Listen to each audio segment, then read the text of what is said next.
Petite explication du verset 26 de Hébreux 10, quand il est dit « Car si nous péchons volontairement après avoir reçu la connaissance de la vérité, il ne reste plus de sacrifice pour les péchés, mais une attente terrible du jugement et l'ardeur d'un feu qui dévorera les rebelles. » Alors, ce verset est souvent utilisé par les faux prophètes ou des chrétiens mal affermis, qui ne connaissent pas encore les Écritures, qui ne savent pas encore dispenser droitement la parole de la vérité. Et donc, ce verset est souvent utilisé par les loups pour dire, voilà, vous avez vu, si nous péchons volontairement après avoir cru, après avoir reçu la connaissance de la vérité, et ben en gros, voilà, il n'y a plus de sacrifice pour les péchés. Donc en gros, tu peux perdre ton salut, tu peux aller en enfer. Il y a une attente terrible du jugement, et donc que tu vas être dévoré par le feu, par l'ardeur d'un feu, qui dévorera les rebelles. Et donc, Hébreux 10 ne veut pas dire cela, justement, il faut comprendre dans le contexte ce que Paul veut vraiment nous dire, enfin, l'auteur inconnu, parce que cette épître n'est pas signée, mais tout laisse penser que ça soit Paul qui l'ait écrite, cette épître.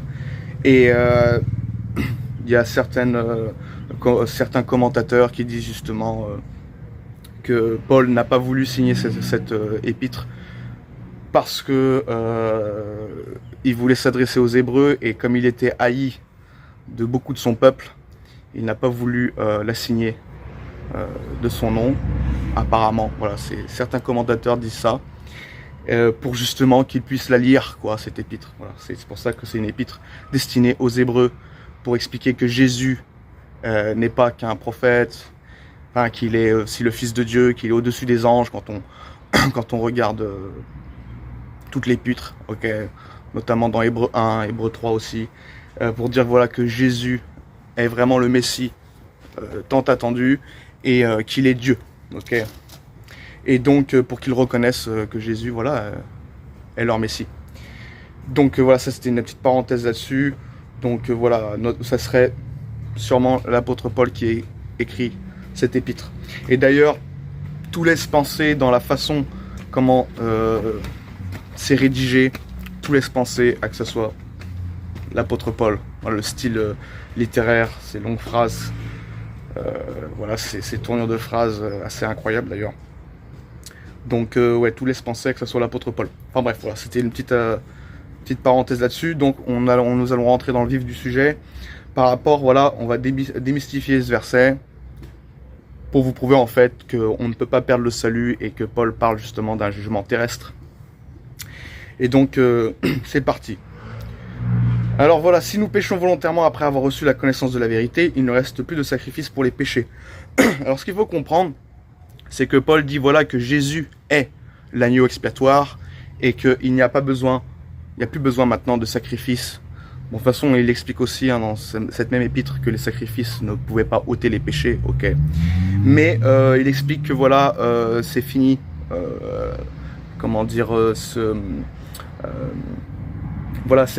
ces ordonnances, cette alliance que Dieu avait faite avec les enfants d'Abraham, de présenter des bêtes, des volatiles, des gâteaux de farine, etc. quand quelqu'un péchait. Donc ça nous pardonnait pas nos péchés spirituellement, mais ça, si vous voulez, c'était une image. Donc par rapport à l'agneau expiatoire, avec le bouc émissaire, etc. C'était justement une image du sacrifice de Christ qui allait venir. Et donc on faisait aussi, quand les Israélites péchaient contre Dieu, ils devaient justement amener une offrande, on dit pas une offrande, on dit un agneau, pas un agneau, mais certains animaux, en fonction, c'est dans Lévitique, il faut regarder, en fonction de leur péché, ils devaient amener quelque chose au sacrificateur pour pouvoir être en bon terme avec Dieu, pour que leurs fautes soient pardonnées quand ils péchaient inconsciemment. Et quand ils péchaient consciemment, déjà, ils prenaient aussi, des fois il peut y avoir Dieu pouvait vraiment les punir, ok. Ça pouvait être la peine de mort, ça pouvait être des punitions qu'on puisse rencontrer, enfin des punitions quelconques qui sont mentionnées dans le livre de Lévitique, aussi dans Nombre, etc. Donc voilà, Paul nous explique que voilà, il n'y a plus lieu de présenter des sacrifices aux sacrificateurs, ok, qu'il n'y ait plus lieu, voilà, d'amener des animaux quelconques en fonction de nos péchés, et que justement Jésus-Christ est le sacrifice, et donc il a expié tous nos péchés à la croix. Donc d'un point de vue spirituel, nous sommes tous pardonnés, nous irons jamais en enfer.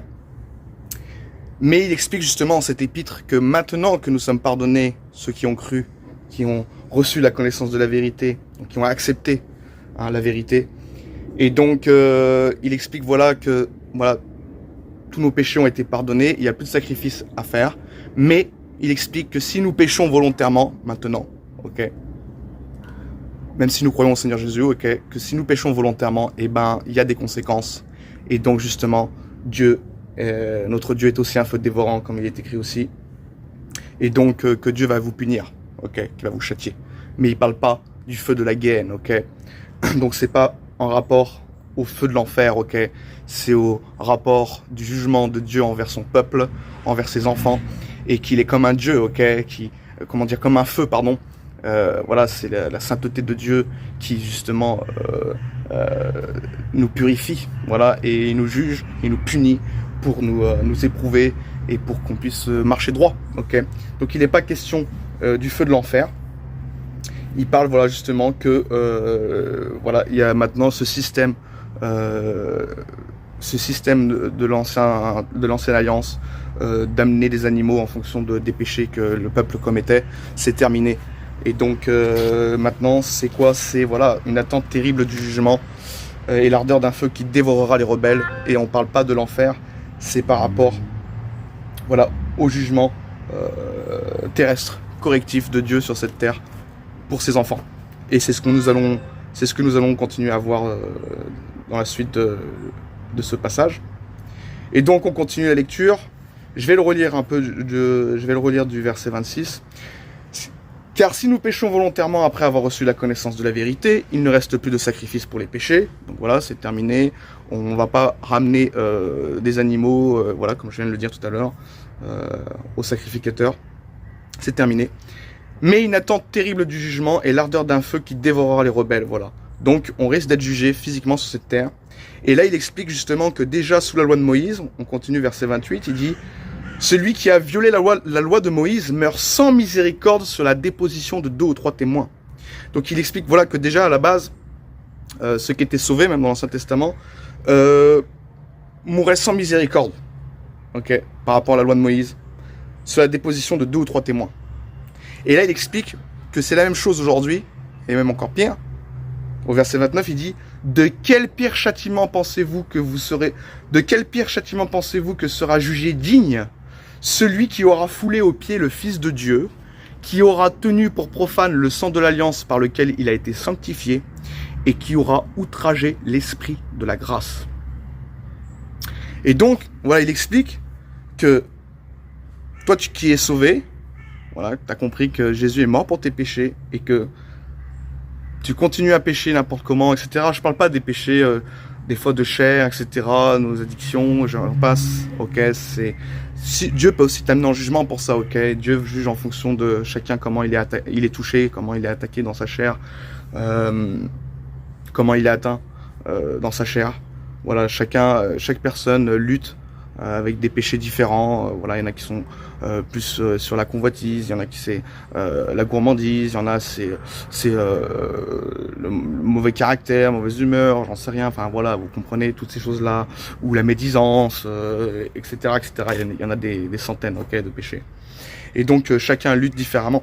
Et donc voilà, là il parle vraiment que tu vois, si vraiment t'as cru Seigneur Jésus et en plus tu fais vraiment, tu te mets vraiment en péché, vraiment sciemment, et en plus que tu as la force de ne pas le faire et tu le fais quand même, et ben c'est comme si tu foulais au pied le Fils de Dieu, tu vois, c'est que tu méprises,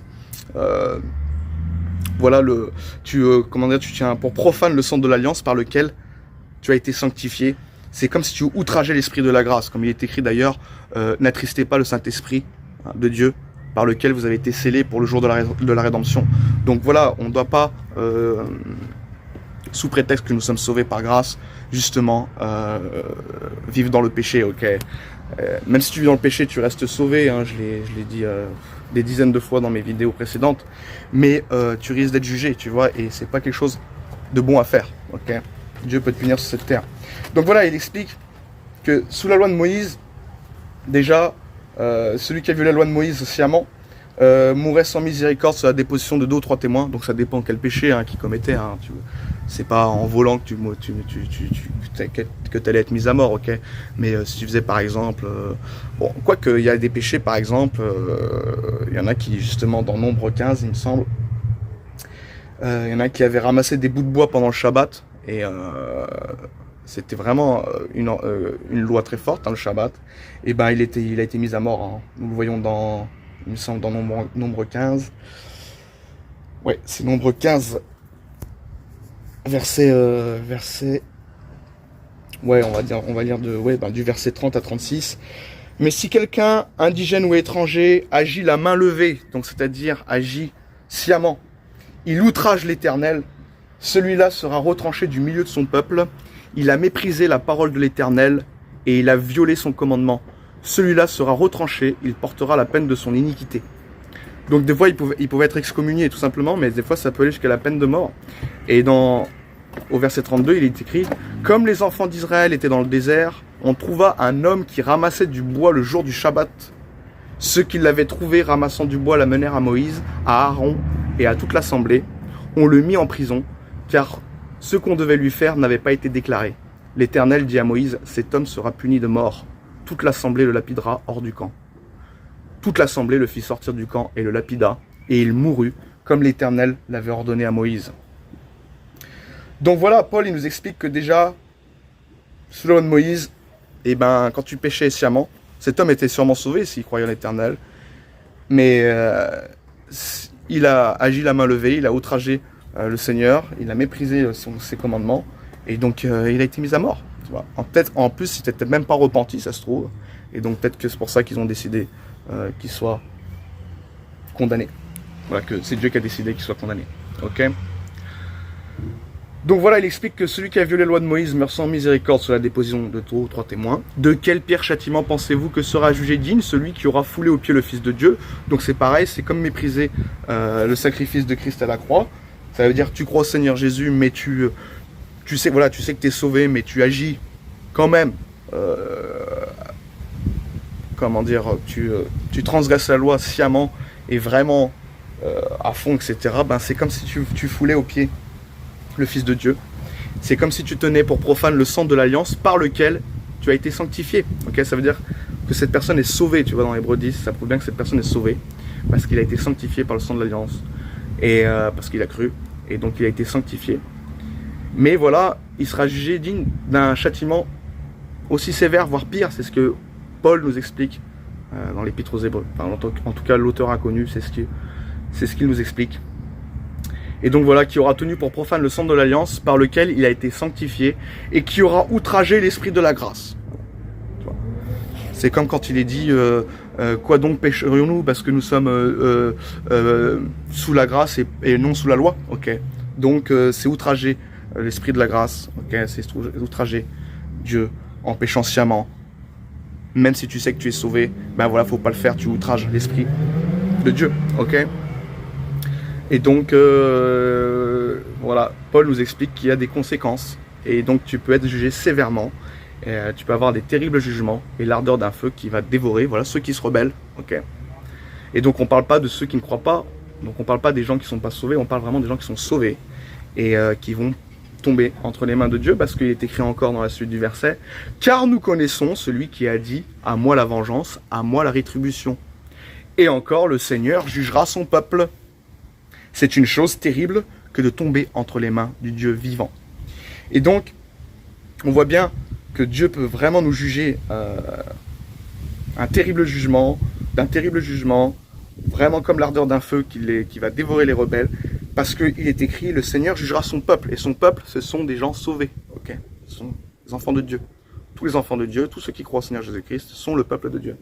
Et donc voilà, et Paul nous dit, car nous connaissons celui qui a dit, à moi la vengeance, à moi la rétribution. Et encore, le Seigneur jugera son peuple. C'est une chose terrible de tomber entre les mains du Dieu vivant. Donc voilà, Paul nous explique que ça fait mal. Okay. Moi, je suis déjà tombé entre les mains du Dieu vivant, j'ai déjà été puni sévèrement. Je ne veux pas forcément vous dire de quelle punition j'ai été puni. Mais en tout cas, je vais vous dire, tu perds pied, tu as l'impression vraiment de...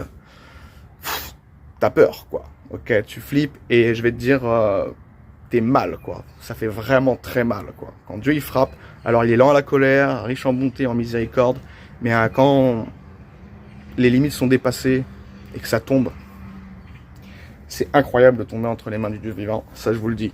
Ok, donc faut pas exciter la colère du Seigneur. Et donc on voit encore aussi que les rebelles aussi, il y a les rebelles, ceux qui sont des non sauvés, ok, des réprouvés aussi, mais aussi les rebelles qui sont sauvés, comme Saül qui a été rebelle, ou d'autres personnes dans l'Ancien Testament, dans la Bible, ont été rebelles, même Ananias et Saphira ont été rebelles d'une certaine manière, ils sont tombés morts, okay, au pied de l'apôtre. J'ai fait une vidéo là-dessus d'ailleurs, et en fait ils étaient bien sauvés car ils appartenaient à la multitude de ceux qui croyaient. Mais voilà, ils sont tombés raides morts parce qu'ils avaient menti au Saint-Esprit, ils avaient menti ouvertement à l'apôtre Pierre, ok. Et donc, ils avaient menti à Dieu par rapport à l'argent du champ qu'ils avaient vendu, etc. Il n'y avait pas tout l'argent. Enfin bref, vous regardez cette vidéo, c'est Ananias et Saphira sont-ils au paradis, hein. Voilà, c'est la vidéo, si vous voulez la regarder. Donc, voilà, il y a les rebelles aussi qui sont sauvés, parce qu'il y a aussi un verset, c'est dans le psaume 78, verset 18. Les rebelles habiteront aussi près de l'éternel Dieu. Voilà. Donc, parmi les enfants de Dieu, ceux qui sont rebelles, parmi les enfants de Dieu, habiteront aussi dans le royaume de Dieu, okay, près de l'éternel.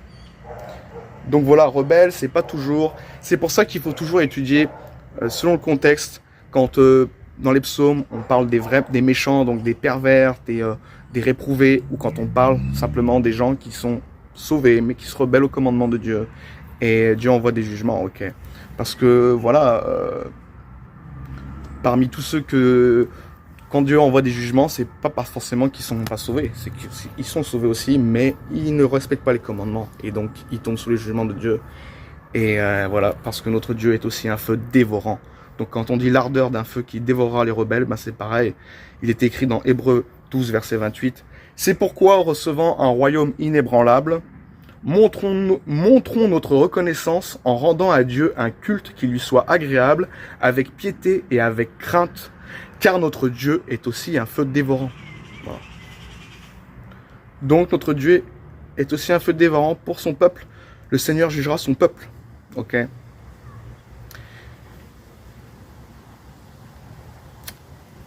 Et aussi, nous voyons que dans le contexte de Hébreux 10, au verset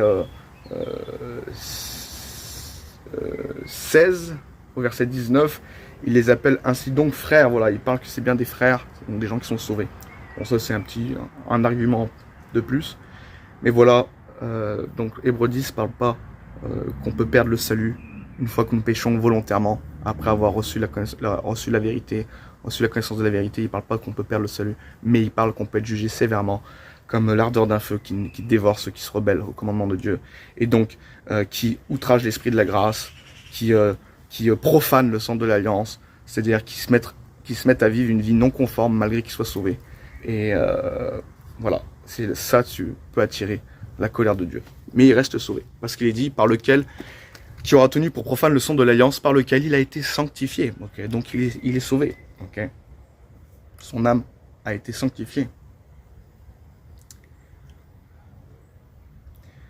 Voilà, qu'est-ce que j'ai à dire encore? Il y a plein d'autres choses sur ce verset. On va regarder aussi, par exemple, justement, que le Seigneur jugera son peuple. Il y a, par exemple, bon, il y a Hébreux 12, verset 6 aussi, car le Seigneur châtie celui qu'il aime, et il frappe de la verge tous ceux qu'il reconnaît pour ses fils. Ok.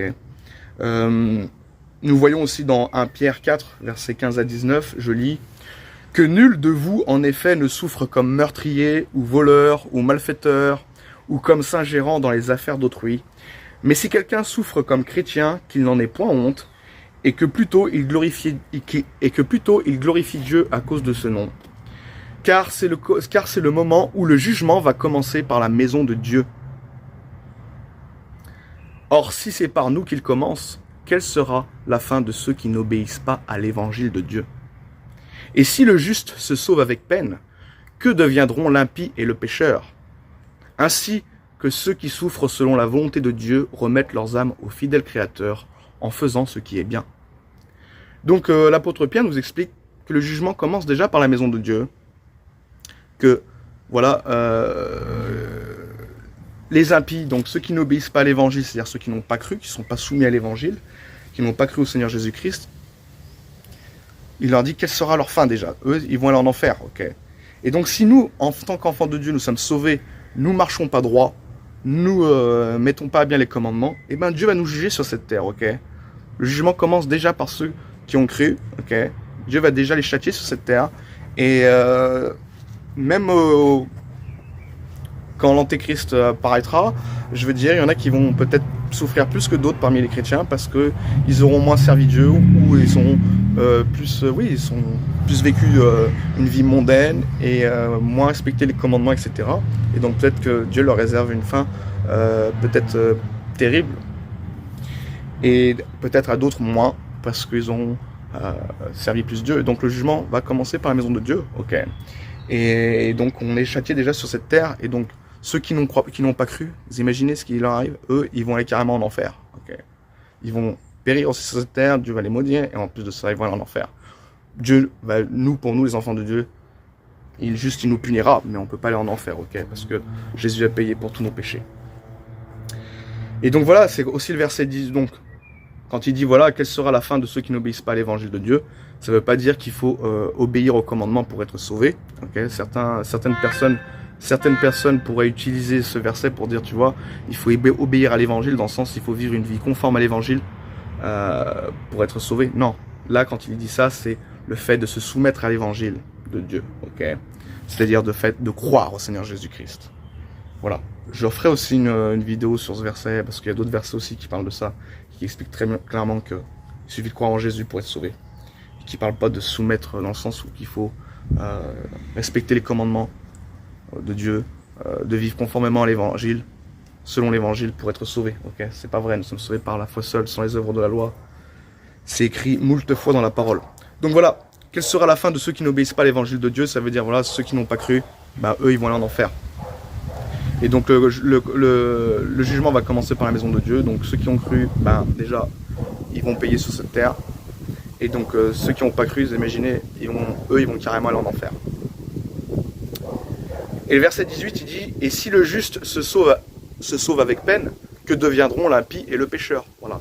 Donc le juste, donc dans ce verset, Pierre parle en fait de nos souffrances, de nos épreuves sur cette terre, et que c'est pas difficile, hein, okay, quand il dit si le juste se sauve avec peine, il dit pas en fait que c'est difficile d'être sauvé, ok, parce que pour être sauvé c'est super simple. Hein, Jésus a dit si quelqu'un entre par moi, il sera sauvé.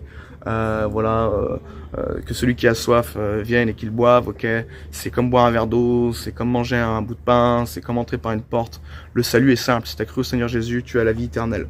Et donc quand il dit voilà, si le juste se sauve avec peine, Pierre il parle en fait que déjà nous sommes éprouvés en tant qu'enfants de Dieu sur cette terre et que Dieu peut nous envoyer aussi des épreuves, des jugements. Et donc, dans ce sens où la vie chrétienne n'est pas simple, ok, et qu'elle est difficile, c'est dans ce sens-là que Pierre explique. Mais il dit pas qu'on est sauvé par la difficulté, ok, qu'il faut maintenir une vie de sanctification pratique, qu'il faut persévérer pour espérer être sauvé. Non, il parle pas de ça. Il parle de la réalité. Le juste se sauve avec peine dans le sens que voilà, nous sommes éprouvés par diverses épreuves, ok, comme Pierre aussi parle dans son épître, et que même Paul nous dit voilà j'estime que les souffrances du temps présent ne sauraient être comparées à à la gloire à venir qui sera révélée pour les enfants de Dieu, ok. Donc voilà, on a des peines, on a des difficultés, parce que nous sommes enfants de Dieu, nous avons l'Esprit du Seigneur en nous, et donc ben voilà, on vit en dehors du monde, c'est une vie trépidante, le fait d'être enfant de Dieu, malgré nous, parce que nous ne sommes pas du monde, ok. Nous n'avons pas l'esprit du monde, et donc on souffre, etc. Et donc voilà, il dit, si le juste se sauve avec peine, déjà donc, qu'il prend même des jugements aussi de Dieu, et des épreuves, etc., et aussi de la souffrance légitime, etc. Ben voilà, déjà, pour celui qui est sauvé, c'est déjà dur, ok, de vivre cette vie. Et donc il dit, voilà, que deviendront l'impie et le pécheur? Donc ceux qui ne sont pas soumis à l'évangile, c'est-à-dire qui n'ont pas obéi à l'évangile de Dieu, c'est-à-dire qui n'ont pas cru. Donc l'impie et le pécheur, ben voilà, eux, ils vont aller en enfer, tu vois. Donc nous, en tant qu'enfants de Dieu, nous sommes déjà éprouvés par les souffrances, les peines et aussi les jugements de Dieu sur cette terre, pour nous, quand on pêche aussi. Et donc il dit, voilà, nous déjà, nous payons, enfin c'est déjà dur, la vie chrétienne. Alors imaginez-vous ceux qui ne croient pas, eux, ils vont carrément aller en enfer, tu vois. C'est ça, en gros, que Pierre explique. Il leur dit, voilà, quelle sera la fin de ceux qui n'obéissent pas à l'évangile de Dieu? Voilà, que deviendront l'impie et le pécheur? Bah, ça veut dire, voilà, en gros, qu'ils sont dans la perdition et voilà en enfer. Parce que nous sommes pécheurs, mais nous sommes des pécheurs justifiés. Eux ne sont pas des pécheurs justifiés, parce qu'ils n'ont pas cru au Seigneur Jésus. Donc ils sont impies. Ok, ben voilà, on revient sur Hébreux 10. Qu'est-ce que j'avais à dire encore? Je pense avoir bien déjà expliqué ce passage. Il y a encore des trucs à dire. Voilà, même aussi, même Paul nous dit dans 1 Corinthiens 11, versets 30 à 32, « C'est pour cela qu'il y a parmi vous beaucoup d'infirmes et de malades, et qu'un grand nombre sont morts. » Par rapport, il parle au fait que certains avaient pris la scène en négligeant le Seigneur. Et donc vous lirez 1 Corinthiens 11, et donc il explique voilà, qu'il y a des jugements, qu'il y a beaucoup d'infirmes et de malades, parce qu'il y en a qui justement n'étaient pas sérieux dans l'église, et voilà, qui prenaient ça à la légère, de communier, ok, entre frères, et de prendre la scène, de partager le pain et le vin si vous voulez, ok. Et donc c'est pas que ces gens-là sont allés en enfer, mais c'est qu'ils sont jugés, et c'est pour ça que Paul il dit, c'est pour cela qu'il y a parmi vous beaucoup d'infirmes et de malades, et qu'un grand nombre sont morts. Et il dit, voilà, si nous nous jugions nous-mêmes, nous ne serions pas jugés. Donc si nous, si vous voulez, si on se repent, si on se retient en fait, tu vois, si on se bride soi-même, ok, comme quand Paul il dit, je traite durement mon corps, ok, c'est pareil, si on s'auto-analyse et on essaye de se repentir et de faire au mieux, et nous ne serons pas jugés, nous n'allons pas tomber sous le jugement de Dieu, ok. Dieu va pas nous châtier, tu vois. Mais quand la limite est dépassée, ouais, là Dieu peut te châtier, ok. Et donc tu peux avoir des graves conséquences sur cette terre. Mais tu restes sauvé. Et donc il dit voilà, mais quand nous sommes jugés, nous sommes châtiés par le Seigneur. Donc on reprend du verset 31, si nous nous jugions nous-mêmes, nous ne serions pas jugés, je viens d'expliquer ça. Et après il dit voilà, mais quand nous sommes jugés, donc si nous sommes jugés par Dieu, nous sommes châtiés par le Seigneur, voilà, afin que nous ne soyons pas condamnés avec le monde. Et donc c'est un peu quand il parle aussi dans Hébreux 12 que nous sommes les enfants légitimes, ok, donc Dieu nous châtie. Et les enfants illégitimes, tu vois, tu les vois, ils prennent pas toujours, on a l'impression qu'ils ont, comme David dit, je crois que c'est Asaph, ou David, il me semble que c'est Asaph, où il dit, voilà, dans le psaume, dans un des psaumes, il dit, voilà, rien ne les tourmente jusqu'à leur mort, et leur corps est chargé d'embonpoint, ils n'ont aucune part aux souffrances humaines, ils ne sont point frappés comme le reste des hommes. Et donc c'est vrai, on a l'impression que ces gens, voilà, il leur arrive rien, etc. Mais en fait, au moment du jugement, de toute façon, au moment de leur mort déjà, ils vont aller en enfer, tu vois. Que nous, qui sommes sauvés, et nous avons l'Esprit du Seigneur, Dieu nous châtie parce que nous sommes ses enfants. Voilà. Et que ceux qui ne sont pas ses enfants, des fois, t'as l'impression qu'ils les laissent dans leur mort, dans leur vie de péché, voilà, il les corrige pas forcément parce que c'est pas ses enfants, ok, il les condamne, ok. Et donc nous, Dieu nous châtie pour qu'on marche droit, ok. Et donc quand Paul il dit voilà, mais quand nous sommes jugés, nous sommes châtiés par le Seigneur, voilà, Dieu nous châtie, nous les enfants de Dieu. afin que nous ne soyons pas condamnés avec le monde. Okay.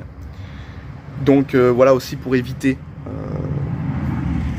voilà, des jugements trop sévères, trop graves. Donc Dieu déjà nous châtie étant plus jeune, j'ai envie de te dire, déjà même très jeune, et de quand même quand tu deviens sauvé, que tu as un nouveau-né en Christ, on dit ça comme ça, un bébé en Christ, Dieu nous éduque fortement et pour pas qu'on tombe sur des jugements plus graves à l'avenir, ok.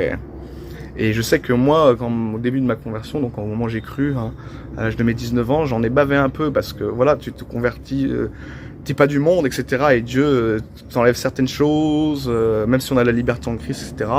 Et Dieu t'enlève certaines choses, Dieu te forge, Dieu te châtie aussi, parce que tu es son enfant et que ceux qui sont pas sauvés, ben eux ils sont pas forcément, comment dire, éduqués à la rigueur du Seigneur. Ok, ils sont même pas éduqués. Ok. Alors ça dépend, il y en a qui après qui vont être sauvés. Dieu aussi agit avec ceux qui sont pas encore sauvés. Le Saint-Esprit a un ministère aussi envers ceux qui sont pas encore sauvés. Mais une fois que tu es sauvé, c'est sûr que tu tombes, Dieu va s'occuper de ton éducation. Et donc s'il y a lieu de te châtier, il va te châtier. Et donc voilà, nous devons nous juger, nous devons faire voilà comment dire, une analyse sur nos péchés, sur notre vie et la régler, ok. Comme ça, on va éviter d'être jugé. Et Paul il dit, même si nous sommes jugés, nous sommes châtiés par le Seigneur. Voilà. Donc en tous les cas, Dieu va te châtier pour pas que tu sois condamné avec le monde, ok. Donc on parle pas de perdre le salut, hein. Tu peux pas perdre le salut, ok. Quand tu es sauvé, tu es châtié, mais tu peux pas perdre le salut. Que ceux qui n'ont pas cru, et ben leur fin, quelle sera leur fin, comme Pierre nous dit, que deviendront l'impie et le pécheur. Voilà. Donc il sous-entend que c'est l'enfer, la perdition, pour ceux qui ne sont pas sauvés. Les sauvés, nous sommes châtiés, les non-sauvés, ils ne sont pas éduqués forcément par le Seigneur, Dieu ne va pas les châtier parce qu'ils sont des enfants illégitimes, comme Paul parle, et parce que de toute façon, leur fin, il sait où ils vont se retrouver. Voilà. L'enfer éternel, c'est terrible. Ok, je me répète beaucoup, c'est vrai. J'ai tendance à me répéter aussi je répète pour pas que voilà, pour oublier aucune chose que je voulais dire. Donc des fois je répète pour pouvoir accentuer encore, ok, sur des choses, sur des choses à comprendre, voilà. De toute façon, c'est bien de répéter, comme ça rentre. Même la Bible, Dieu se répète énormément dans la Bible pour que voilà, nous puissions prendre en compte les choses. Et quand on répète, à un moment donné, ça rentre. En tout cas, voilà, c'est ma façon d'enseigner. Hein, c'est comme ça, je suis comme ça. Non, parce qu'il y a des gens qui sont déjà pleins en disant ouais, tu répètes, tout. Bah oui, je répète, mais bon, en tout cas, j'essaye d'enseigner selon la vérité. Et si c'est peut-être un défaut, en tout cas, je fais mon travail. Si quelqu'un tombe sur cette vidéo Hébreux 10, je pense qu'il aura compris. Parce que j'essaie de l'expliquer le plus clairement possible. Et donc voilà, maintenant, par exemple aussi, pour presque terminer. Donc voilà, les sacrifices d'animaux avaient pour but de réparer la relation entre nous et Dieu. Et pas de nous sauver, même si c'est aussi l'image de ce que Jésus-Christ allait accomplir à la croix pour nous sauver. Et donc aujourd'hui, on pourrait comparer cette même chose en se confessant. Okay, c'est comme une offrande pour réparer notre relation avec Dieu. Dans 1 Jean 1, verset 9, il est dit « Si nous confessons nos péchés, il est fidèle et juste pour nous les pardonner et pour nous purifier de toute iniquité. » Donc là, on ne parle pas qu'il faut confesser ses péchés pour être pardonné d'un point de vue spirituel, pour être sauvé, ok? Parce que quand tu as cru, c'est le seul moyen pour être sauvé et de te pardonner de tous tes péchés pour qu'ils n'aient pas une conséquence sur ton éternité. C'est le fait simplement d'avoir cru. Quand tu as cru, tous tes péchés ont été pardonnés spirituellement, ok? Tu n'iras jamais en enfer. Mais terrestrement, voilà, il y a des conséquences à tes péchés. Et donc c'est pour ça qu'il est important de confesser nos péchés, parce qu'il est fidèle et juste pour nous les pardonner, dans le sens... c'est pas qu'on pourrait aller en enfer, mais pour éviter des jugements correctifs de Dieu sur cette terre, pour éviter des malédictions, voilà, des punitions de Dieu. Okay.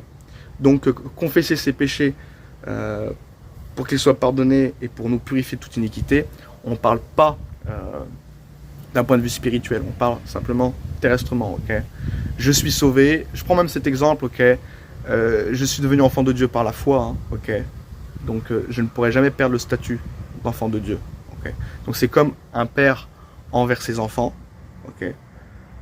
Ses enfants resteront toujours ses enfants. Ben c'est pareil, nous les enfants de Dieu, on restera toujours les enfants de Dieu, on ne peut jamais perdre le salut. Mais cependant, Dieu nous corrige. C'est pas parce que je suis enfant de Dieu que je peux avoir une bonne relation avec Dieu. Okay. Tous les enfants de Dieu n'ont pas toujours une bonne relation avec Dieu, et puis ça dépend, il y en a qui ont une meilleure relation, d'autres moins, etc. Et donc Dieu peut te châtier si tu fais des bêtises, okay, comme un père châtie son enfant qui fait des bêtises. Ça n'enlève pas leur lien, okay, de filiation génétiquement. L'enfant reste l'enfant de son père, ben pareil, nous aussi spirituellement, nous sommes régénérés, nous sommes enfants de Dieu. Ça n'enlève pas voilà, l'esprit qui est scellé, ok. Et donc simplement, par contre, si tu confesses pas tes péchés, bah, tu peux avoir une bonne relation, comme le père peut être en colère envers son fils et pas avoir une bonne relation envers son fils, envers ses enfants, parce que ses enfants n'obéissent pas. Et ben c'est pareil, si nous on n'obéit pas, et ben on peut avoir une mauvaise relation et Dieu peut nous châtier. Et donc c'est dans ce sens-là qu'il faut confesser ses péchés, pas pour être pardonné, pour être sauvé, parce que nous sommes sauvés par le fait d'avoir cru, ok, comme je viens de le dire, nous sommes enfants de Dieu par la foi, mais simplement pour établir une bonne relation avec Dieu et pour éviter que Dieu nous punisse sur cette terre, nous châtie, ok. Bon bah voilà, je crois que presque tout est dit, hein. Donc voilà, de quel pire châtiment pensez-vous que sera jugé digne, hein, celui qui aura foulé aux pieds le Fils de Dieu, qui aura tenu pour profane le sang de l'alliance par lequel il a été sanctifié, et qui aura outragé l'esprit de la grâce. Donc Paul nous explique, voilà, que il n'y a pas de sacrifice, maintenant c'est terminé, il n'y a plus de, comme à l'époque, comme je l'ai dit au début de la vidéo, nous amenions des offrandes pour être pardonnés, pour que les sacrificateurs expient les péchés du peuple. Voilà, ben ça c'est terminé, et d'ailleurs ça n'a jamais sauvé, ok, mais c'était pour la relation, ok, comme je viens de le dire juste maintenant, hein, et juste à l'instant.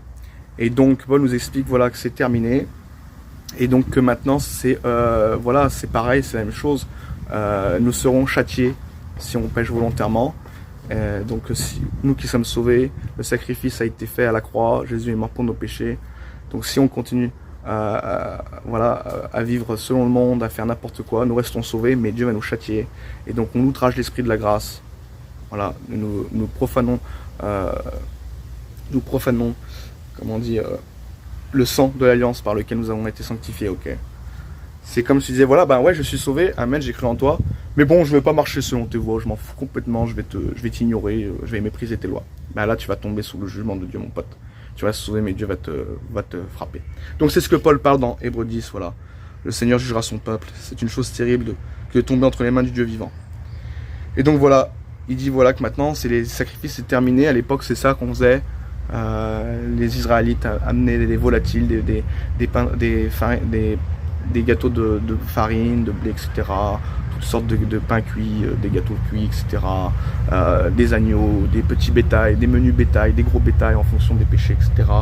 Et qui dit voilà, maintenant ce système sacrificiel est terminé, Christ est notre sacrifice, et que maintenant quand on pêche volontairement, ben voilà, on a une attente terrible du jugement, Dieu va nous punir. Donc comme l'ardeur d'un feu qui dévora les rebelles, voilà. Et donc il explique que déjà sous la loi de Moïse, on mourait sans miséricorde quand on agissait la main levée, donc sciemment, etc. Et ben là il dit que c'est pareil, c'est même encore pire parce que bon, Jésus a tout payé. Et donc là, peut-être, voilà, c'est vraiment se moquer de Dieu, ok. Et donc il faut pas faire ça, sinon, voilà, il nous explique que ça sera pareil, nous allons tomber sous le jugement de Dieu.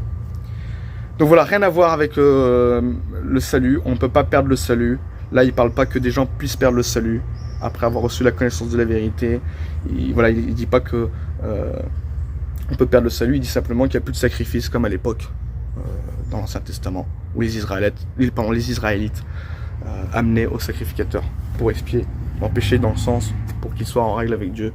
parce qu'ils étaient sauvés, ceux qui croyaient, mais pour rétablir voilà cette relation. Et donc aujourd'hui, pareil, ça a changé. Aujourd'hui, on offre un culte raisonnable à Dieu en vivant saintement, dans la sainteté.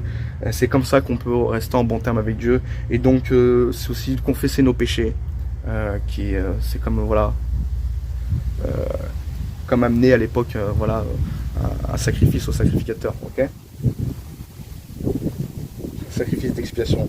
Donc aujourd'hui, voilà, pour être agréable à Dieu, pour être en bon terme, c'est vivre voilà, dans une vie sainte, rendre un culte raisonnable à Dieu par une vie de sainteté pratique, convenable, et en se confessant ses péchés.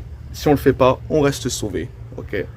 Mais voilà, Dieu va te briser, comme il est écrit, et d'ailleurs ce sera pour terminer, comme il est écrit dans Proverbe 29, verset 1, un homme qui mérite d'être repris et qui raidit le coup sera brisé subitement et sans remède. Voilà. Donc un homme voilà, qui mérite d'être repris, au lieu de se confesser, de demander pardon à Dieu, au lieu de se raviser, et s'il raidit le coup, c'est-à-dire que voilà, il se repent pas, il s'entête, et Dieu nous dit, il sera brisé subitement et sans remède. C'est-à-dire que Dieu va le châtier, quoi. Ok. Voilà mes amis, donc on parle pas qu'on peut perdre le salut, ok. Donc ce verset, je pense l'avoir bien débunké, ça fait déjà une longue vidéo. Ok, j'ai d'autres versets aussi, j'ai Hébreux 6, la prochaine fois je vais démystifier Hébreux 6 aussi qui est souvent utilisé. Il y a plein d'autres trucs, il y a plein d'autres choses à faire aussi, j'ai plein d'autres textes à démystifier. Il y a aussi Romains 9 que j'avais promis, je suis encore en train de l'étudier aussi, mais bon, je l'ai un peu laissé de côté parce que j'avais d'autres choses à faire aussi. Mais en tout cas, voilà, je suis là, même si peut-être pendant des jours et des jours, des fois je suis pas présent en enseignement sur ma chaîne.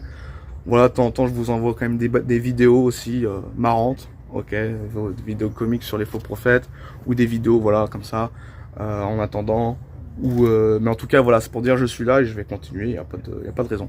Ok mes amis, soyez bénis, à une prochaine vidéo, bye.